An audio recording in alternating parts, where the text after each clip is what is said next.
crafters, thank you for stopping by. So in today's video, I'm going to be showing you the project that I created with my friend. We get together on Fridays, and she found this one lady on YouTube who makes a lot of fun stuff that she likes. And so we've been wanting to do these, what this lady calls as tea chains, for a while now. We just haven't had a chance. So we decided to start working on that.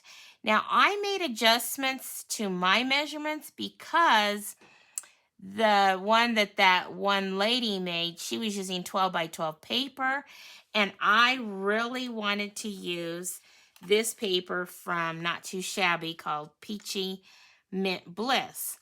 And so I had to make adjustments because this wasn't big enough for her dimensions. So, but my friend went ahead and did it the way she said it. But I decided I wanted to use that, and I also wanted to use the tea loving gnomes with the project with that paper. I just thought it would turn out so nice. So let's just go ahead and bring the project in, and we'll go through it and look at it. So here it is. And so you had to make a box. Now I did make the box the same size of dimensions that this lady had.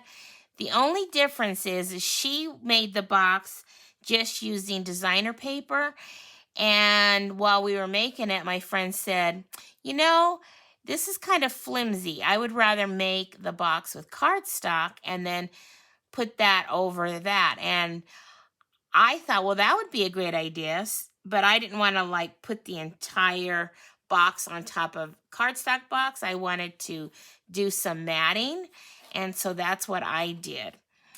And then I just did some decorating along the way. Now, the stamp sets that I use, so I'll kind of try to remember to see what I have on each piece as I show it to you. But this, it's Time for Tea with that little tag, came from this cup of tea. So there's that. And then it's closed with a Velcro dot. And then you open it up. Oh, I guess I better tell you where those little hearts came from. So that was a die that was in this set called A Nice Cuppa. So that's a die in there. So that's that. And then you open it up, and it has a Velcro dot. And then you pull out the tea chain. And here it is. We're going to go through it one by one. And my friend brought over, because it calls for these O-rings, but the lady had them for she said she used an inch. Well, my friend only had an inch and a half, and I guess I could have used that. I just thought it might be a little bigger. And so I ended up going out to Amazon and buying these, and I like them much better, even though they're thicker. And I will link these in my description box if you're interested in them. But what I love about them is they're rose gold.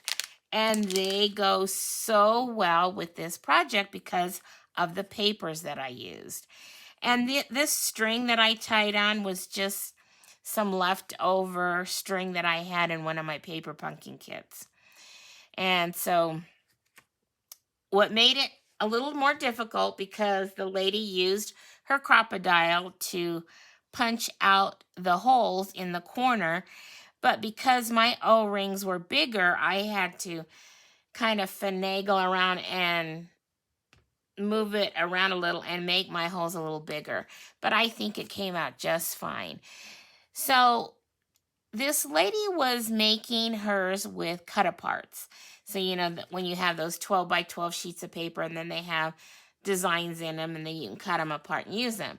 Well, I didn't have anything like that, so we decided we were going to decorate each of our panels that didn't have an envelope, and we would just decorate it our own way. And so that's what I ended up doing.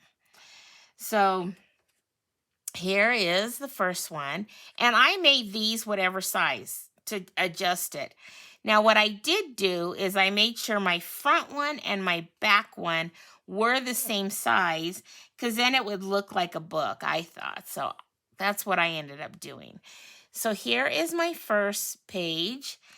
And then here is, let's see if I have, anything on the back side. On the back side here, and that flower that's on the front, that comes from this Time for Tea.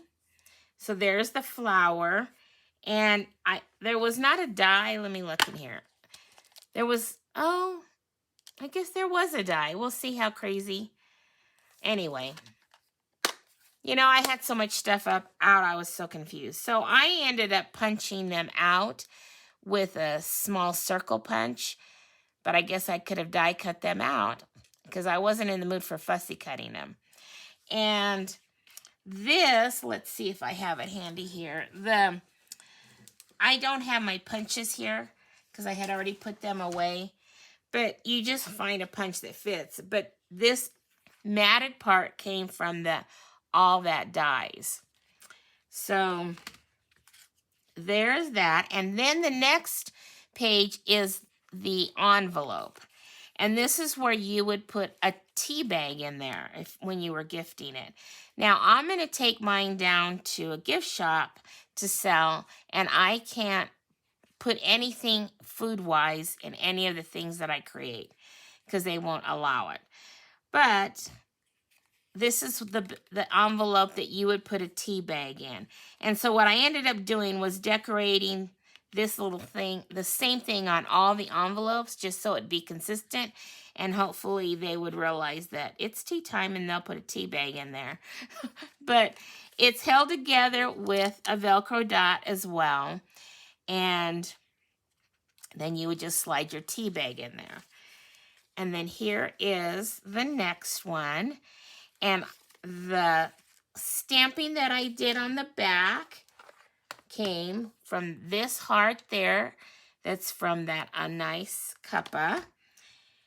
And then everything else is from the ephemera and the papers from Not Too Shabby. Now, I did pull in some cardstock of my own, and I think this was, what color was it? This was Blushing Bride.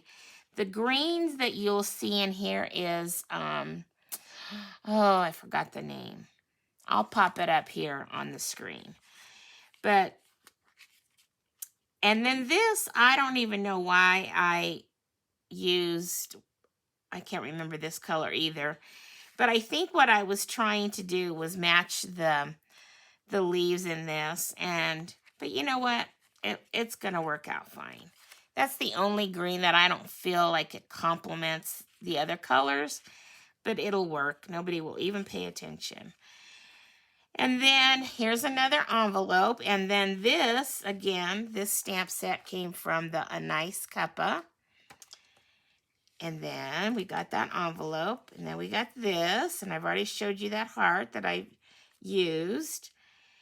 And I think it's just so cute. I should get it closer so you can see how cute they are. And then on this side, the back side, that sentiment came from, let's see, where did that sentiment come from? Came from this one, Time for Tea. And then I used the heart from this set. So I just had these out and I was just like, oh, what do I feel like making on each of these cards? And then we have another envelope there.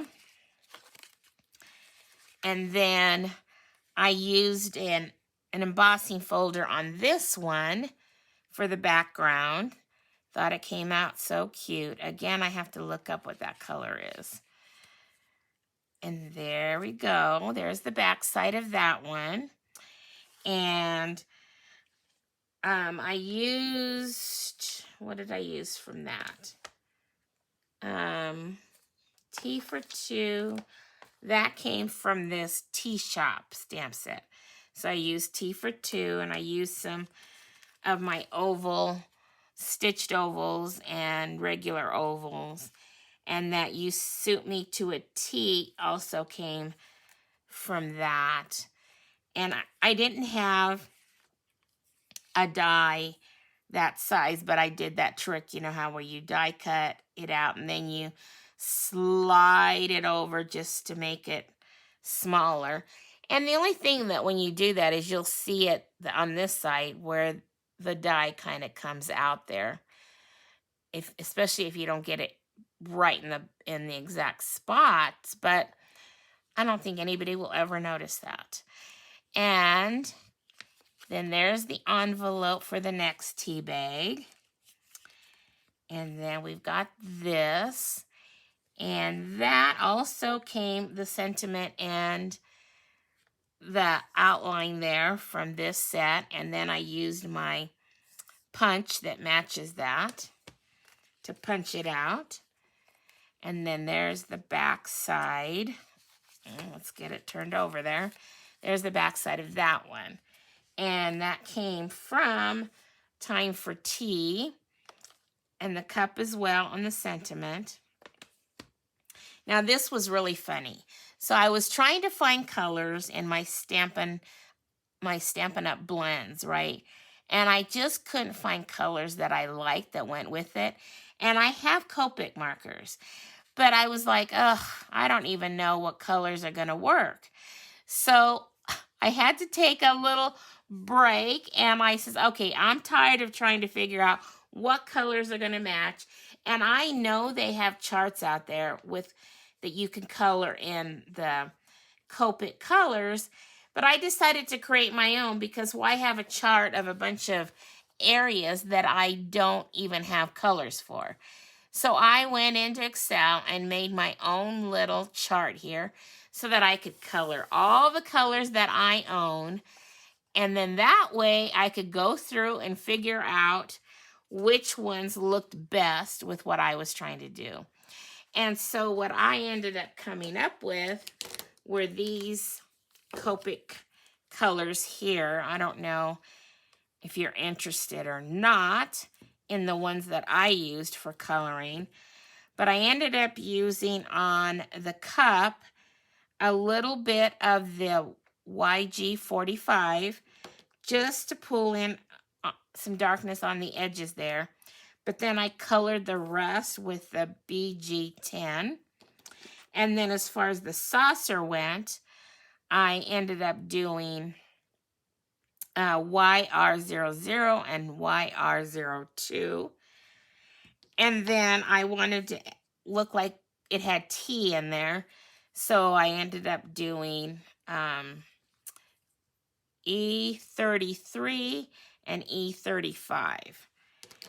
And so I just thought it was funny. But, you know, it really worked out good because I've been wanting to get a lot of things organized.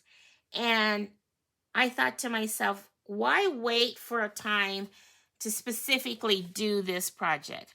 This was the perfect time.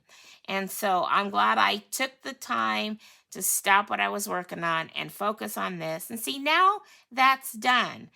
And I think I need to keep doing more of that instead of like saying, okay, I got to have a specific time that I'm going to work on this, because I won't do it. But it was frustrating enough to try to figure out what colors I wanted. So this was a perfect time. And now I'm very happy because now I know what colors I have. So there we go. There is my little tea chain.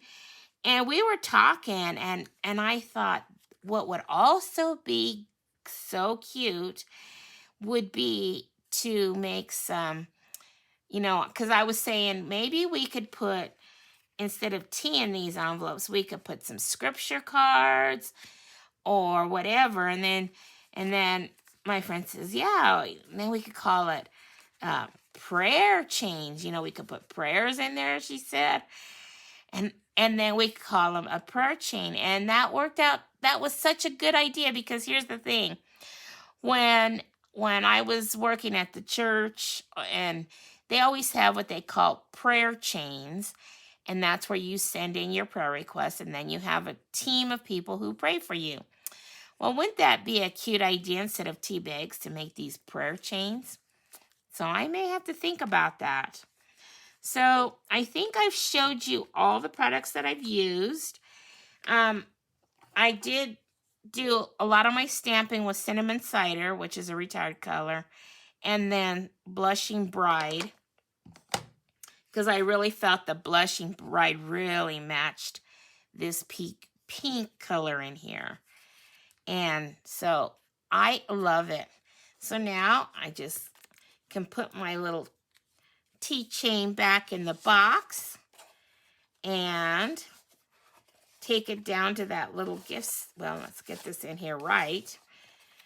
And then I could take it down to that little gift store and see about if I can sell this.